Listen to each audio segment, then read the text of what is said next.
कामचोर देवरानी। एक बार की बात है, सुषमा अपने पूरे परिवार के साथ खुशी खुशी मोहन नगर में रहती थी। उसकी 2 बहुएं थी, पल्लवी और शिवानी। एक दिन दोनों बहुएं रसोई में काम कर रही होती है कि तभी उनकी सास सुषमा उन्हें बुलाती है। अरे बहू, जरा इधर तो आना। शिवानी, जरा जाकर देखना सासू माँ क्या कह रही हैं।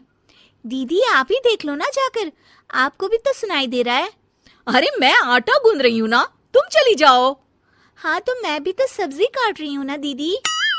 अरे बहू जल्दी आओ। ओफो, ये तो जाएगी नहीं। मैं ही जाकर देखती हूँ कि क्या करना है। पल्लवी सुषमा के कमरे में जाती है।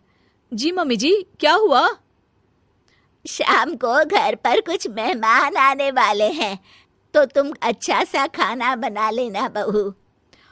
ठीक है मम्मी जी, आप बता दीजिए क्या क्या बनाना है और कितने लोग आ रहे हैं। सुनील की मौसी जी और उनका पूरा परिवार आ रहा है। कुल मिलाकर 3 लोग और हमें मिलाकर हुए 9 लोग। तो अभी से ही तैयारी करना शुरू कर दो।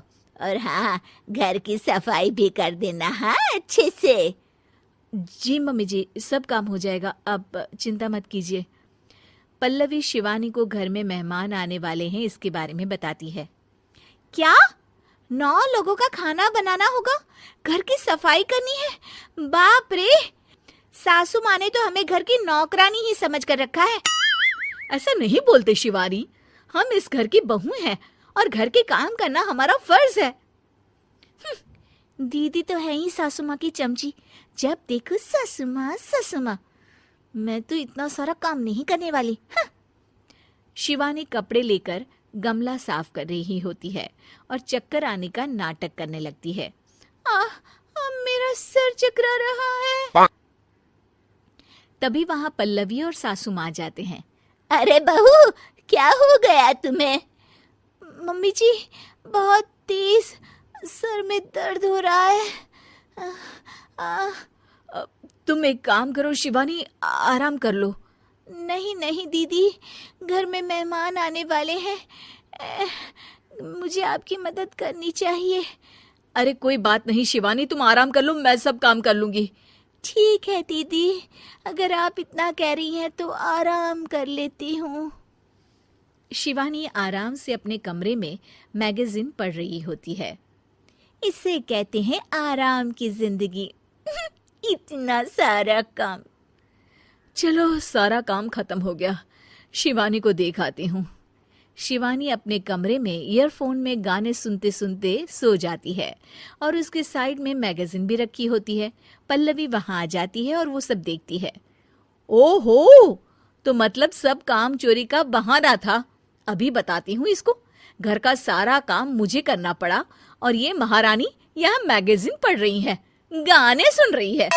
पल्लवी रसोई से एक प्लेट और चम्मच लेकर आती है और शिवानी को थाली बजाकर उठाने लगती है। शिवानी अचानक से उठती है। उठ गई महारानी, गाने भी सुन लिए, मैगजीन भी पढ़ ली। तुम तो बहुत बड़ी झूठी निकली शिवानी। तुमने सर दर्द का बहाना बनाया ताकि काम करने से बच सको।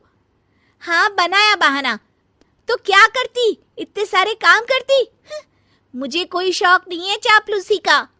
क्या चापलूसी? तुम्हें लगता है कि मैं सारे काम चापलूसी के लिए कर रही हूँ? और नहीं तो क्या। तभी वहां सासू माँ आ जाती हैं। अरे बहू, वो लोग बस आने ही वाले हैं, तुम तैयारियां कर लो।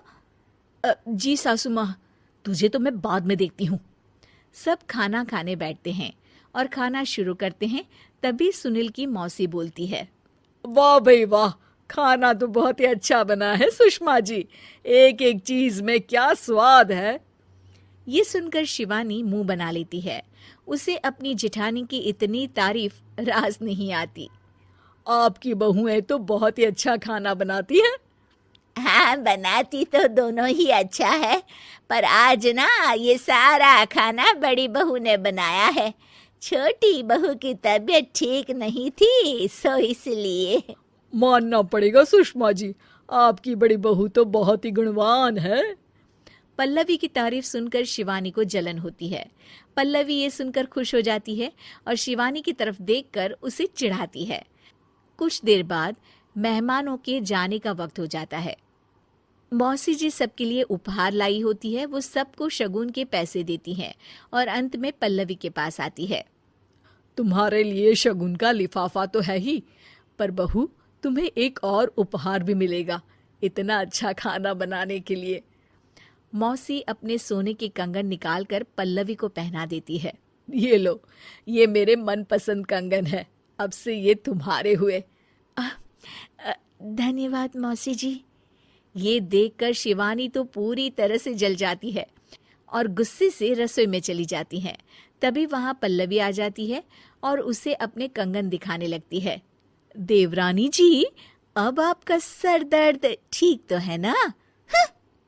मुझे लगता है कि अब सर दर्द शुरू हो गया होगा आपका।